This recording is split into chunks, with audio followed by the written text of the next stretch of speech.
Hey, what's up guys? So in this video tutorial, I'm going to be showing you how to create a sign-in with Google to add to your website so the users that visit your website can log in using their Google account. Now, I've came across some other videos on YouTube and they were either too long or the code just didn't work. So I have broken this down into 5 easy simple steps and have tested it, so this definitely works. Now, the first thing that you're going to do is go to your terminal and download the Google API client using Composer. So just make sure that you CD into your directory and then download the Google API client. The version that you need to use is 2.1.0. The latest version had a lot of issues and there were some bugs, and the code that I'm using for this tutorial has been tested with this version. Google does make a lot of changes, so any upcoming future versions may not work with the code that I'm going to show you shortly. So after you have downloaded this the package, you're then going to log into your Google account over here and then head over to console.developers.google.com. Once you're logged in, if you're new to this page, it may ask you to accept the terms of conditions, and once you have done that, you're going to head over to the oAuth consent screen, which is that Google sign-in page, which is over here. Alright, so this is what your users are going to see when they click on the sign in with Google link. And you're going to just enter the values over here, which is pretty much you're customizing the page. So the user that clicks on sign in, they're going to see your product name. So it's going to say sign in with your Google account, and then proceed to the name of the product. And then you can also enter the homepage URL, the product logo URL, and that's all going to be shown on the Google sign in page. Now I'm going to skip everything and just click on save. And then once you save the configuration for the oAuth consent screen, you're going to click on create credentials and then head over to oAuth client ID. And under the application type, select web application. I'm going to leave this the default web client 1. And then you're going to enter your redirect URL. So you're pretty much telling Google what page to go to next once the user has been authenticated. So let's say you're selling stuff online, you have an e-commerce website, the next page might be the checkout page. So whatever page you want the user to go to after they have been authenticated, that's where you're going to enter the redirect URL. Now, I haven't created the page yet, so before I enter the URL, I first need to create a page, and I'm going to just redirect it back to the login page just for this tutorial. So head over to your IDE over here, and I'm going to just create a new file, and I'm going to just call it Google. Okay. Now I already have the code created, so I'm going to just copy and paste it. I have broken this down into 5 simple steps. So before I start adding some code here, I'm going to head over to the URL and I'm going to make sure that it works. So I'm going to open up a new tab and just go to http://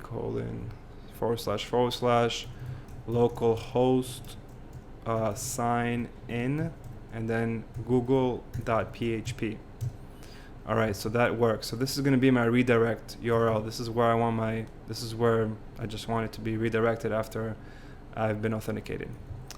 Alright, so I'm going to go back to this page and put that over here. Now the second value, you can enter your production server URL. So that would be http www.yourdomain.com / whatever. Okay. Alright, so I'm going to click on create, and they're going to provide me with my client ID and my client secret, which we're going to use right now. Alright, so I'm going to just open up the file that I have everything already completed, and I'm going to just copy and paste each step. Now I have this on the description to my GitHub account where you can download the source code. Alright, so I'm going to select step 1 and then click on this tab over here. Okay, so the first step is to enter your account credentials, and I actually forgot to copy and paste the require vendor autoload, which will autoload the files needed to instantiate the Google client class. So let me just change this path. All right. All right, so I have that over here, and now I'm gonna head over to the console.developers.google.com and just copy the client ID, paste that over here, pass it to this parameter, and then copy the client secret and paste that to this parameter over here.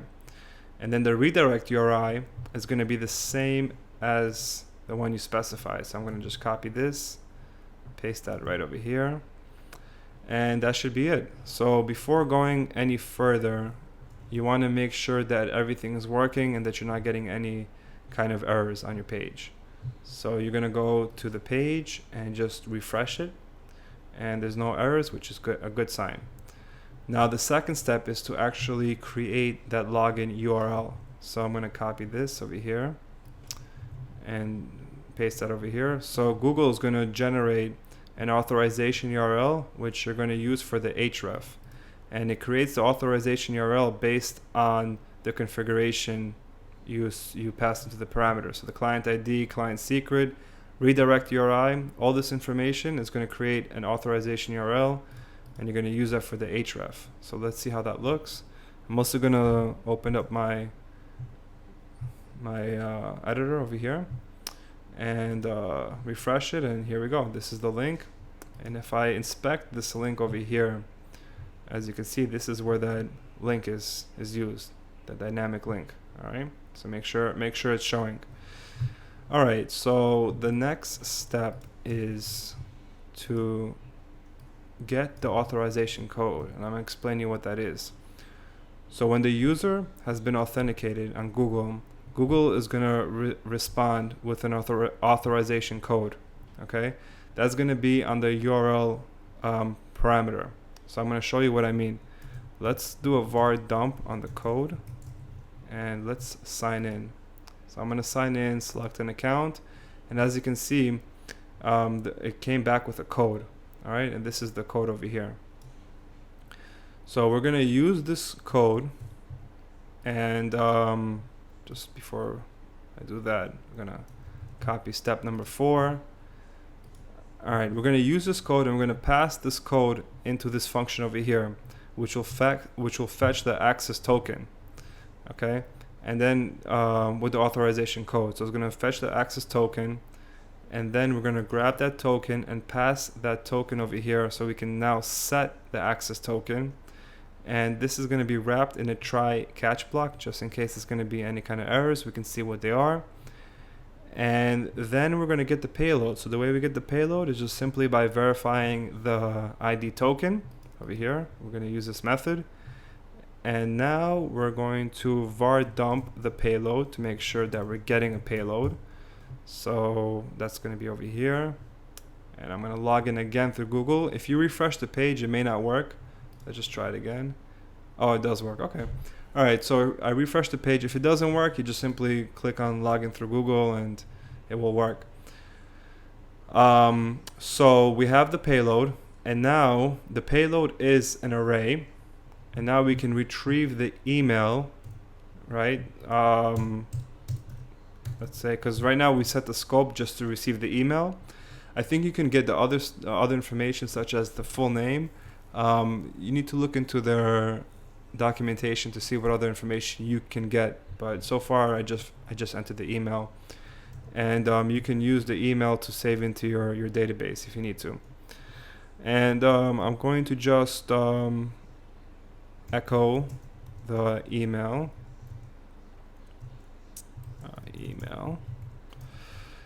and that should show the email. So I'm going to just click on, I'm going to just refresh the page. That didn't work. Let me log in. Okay, so you see, so I logged in through Google, and now I have the email shown over here. Now you guys can also just simply redirect to whatever page you want the user to go to. So Google is going to go to the page that you want it to redirect to, and then you can do another redirect. So let's say,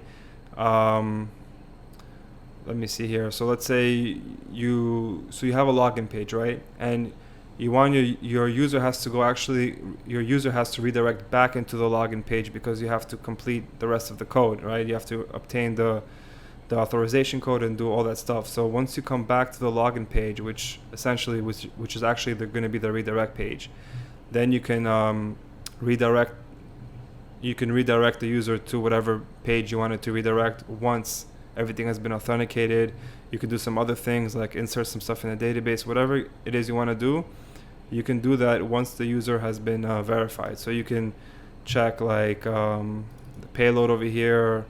You can check if the payload is set, right? So you can if the email is set, you can check. Or if you don't care about the email, let's say you want to make sure that the payload is set, you can do so over here and then do whatever it is you need to do over here. Okay, so that's pretty much how to create a sign-in with Google in 5 simple steps. I hope you enjoyed. If you have any questions, feel free to comment below.